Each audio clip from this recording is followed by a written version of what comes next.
Hello friends, welcome you in my YouTube channel English Grammar Point by Kuldeep Yadav. Dear friends, today's video we will discuss about present continuous tense. So let's watch in next slide. दोस्तों जब हम present continuous tense की बात करते हैं तो present मतलब होता है वर्तमान, कंटिन्यूस मतलब होता है निरंतर, टेंस मतलब होता है काल, अर्थात वर्तमान निरंतर काल। इसका जैसा कि पहला दिया गया है the present continuous tense is also known as the present progressive tense. Present continuous tense जो होता है उसे प्रेजेंट प्रगतिशील टेंस काल के नाम से भी जाना जाता है, वर्तमान प्रगतिशील काल के नाम से भी उसे जाना जाता है। व्हेन यूजिंग ए वर्ब, जब हम एक वर्ब का प्रयोग करते हैं, we use the present continuous tense to show, तब हम प्रेजेंट कंटिन्यूस टेंस में किन किन चीज़ों को दिखाने के लिए उसका प्रयोग किया जाता है उस वर्ब का, जैसा कि नीचे दिया गया है number 1, an action happening right now, ऐसे कार्यों को दिखाने के लिए जो भी तत्काल हो रहे हैं। Number 2, an action that is happening regularly, और एक ऐसे कार्य जो रेगुलरली निरंतर हो रहा है, बट इज नॉट फिनिश्ड, लेकिन वो समाप्त नहीं हुआ है। It is a longer action, और ये एक लंबा कार्य होता है, दैट इज इन प्रोग्रेस, जो एक सतत चलता रहता है, जो एक कंटिन्यूस चलता रहता है। An action that is happening in a period of time around now, और एक ऐसे कार्य होते हैं जो एक समय की अवधि के आसपास होते रहते हैं।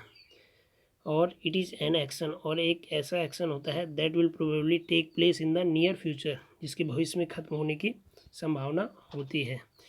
उसके बाद चौथा दिया गया दोस्तों, इस काल के हिंदी वाक्यों के अंत में रहा है, रही है, रहे हैं आदि शब्द आते हैं, ये इनकी पहचान होती है। तो ये तो था दोस्तों बेसिक चीज़ें इसकी कि हम प्रेजेंट कंटिन्यूस टेंस का प्रयोग कहाँ करते हैं, किन किन चीज़ों को दिखाने के लिए किया जाता है। आइए दोस्तों इसके आगे इसके स्ट्रक्चर की बात करते हैं। जैसा कि इसमें दिया गया है दोस्तों, आई के साथ हेल्पिंग वर्ब एम का प्रयोग किया जाता है, और वर्ब प्लस आईएनजी प्रीपोजिशन पूर्व शब्द, चलो उसके बाद ऑब्जेक्ट का प्रयोग किया जाता है। दोस्तों प्रेजेंट कंटिन्यूस टेंस में अगर हम प्लूरल की बात करते हैं, बहुवचन की बात करते हैं, वी यू दे की बात करते हैं, तो इनके साथ हेल्पिंग वर्ब आर का प्रयोग करके वर्ब प्लस आईएनजी और प्रीपोजिशन उसके बाद ऑब्जेक्ट का प्रयोग किया जाता है।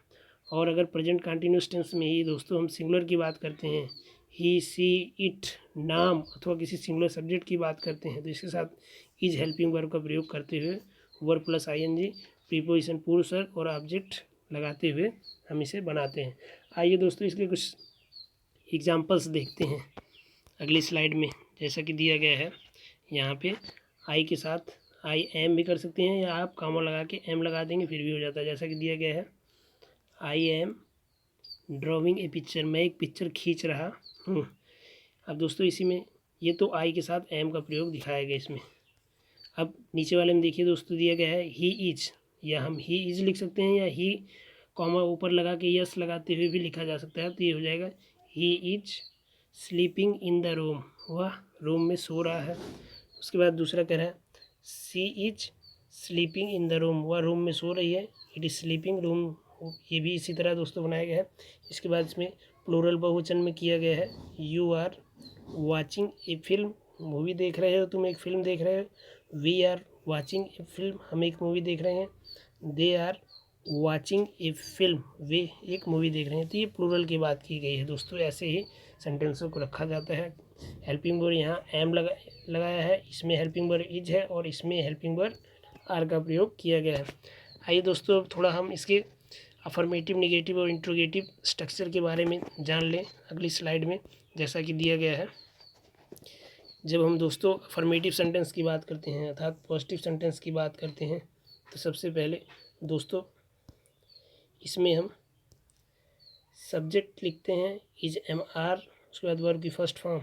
जैसा कि दिया गया है ये अफर्मेटिव सेंटेंस की बातें की जा रही है।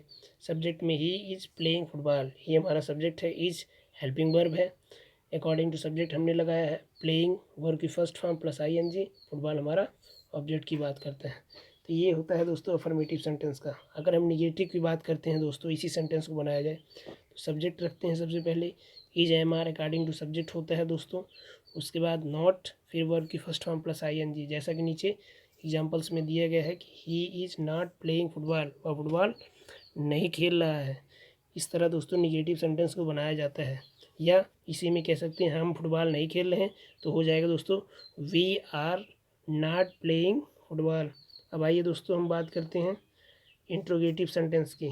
जैसा कि इसमें इंट्रोगेटिव सेंटेंस में देखा जाता है, स्ट्रक्चर दिया गया है, ईच एम आर को सब्जेक्ट के पहले रख दिया जाता है, उसके बाद सब्जेक्ट, फिर वर्ब की फर्स्ट फॉर्म, फिर अदर चीज़ों को रखा जाता है। ऑब्जेक्ट को रखते हुए हम क्वेश्चन मार्क लगाते हैं। जैसा कि इसमें एग्जांपल दिया गया दोस्तों, इज ही प्लेइंग फुटबॉल, क्या वह फुटबॉल खेल रहा है। तो ये भी दोस्तों इंट्रोगेटिव सेंटेंस को दिखा रहा है। तो ये तो थे इसके स्ट्रक्चर दोस्तों। तो ये प्रेजेंट कंटिन्यूअस होता है, टेंस होता है, जिनसे किसी कार्य के प्रोसेस में कंटिन्यूअस रहने का, जारी रहने के बारे में हमें पता चलता है, और प्रेजेंट कंटिन्यूअस टेंस के अंतर्गत वैसे वाक्यों को रखा जाता है। तो दोस्तों आज के लिए इतना ही। मेरे वीडियो को लाइक करिए, शेयर करिए, बेल आइकन को ज़रूर दबाइए।